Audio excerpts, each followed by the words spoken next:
நான் ஏன் பிறந்தேன்? இந்த கேள்வியை கேட்காதவங்களே வாழ்க்கையில இருக்க மாட்டாங்க. இயேசுக்கும் அந்த கேள்வி எழுந்தது. அந்த கேள்வியை அவர் பதிலை புரிந்து கொண்டார். தவக்காலத்தில் ஒரு இரண்டாவது பெருவிழா இயேசுனுடைய பிறப்பின் அறிவிப்பு பெருவிழா. தவக்காலத்தில் இயேசுனுடைய பாடுகள், துன்பங்கள், இறப்பு, உயிர்ப்பை பற்றி நாம சிந்திக்கிறோம்.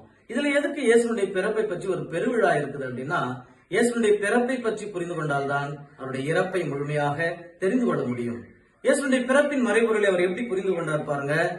திருப்பாடல் 40 7வது இறைவார்த்தை, உமது திருவுளத்தை நிறைவேற்ற இதோ வருகிறேன். கடவுளுடைய திருவுளத்தை அறிந்து அவர் நிறைவேற்றினார். அதை அவருடைய இறப்பில் அவர் நிறைவேற்றினார். நம்முடைய இந்த தவக்காலத்துல நான் ஏன் பிறந்தேன் என்ற கேள்வியை கேட்டு அதனுடைய அர்த்தத்தை புரிந்து கொண்டு இறப்பிற்குள் அதை நிறைவேற்ற வேண்டும்.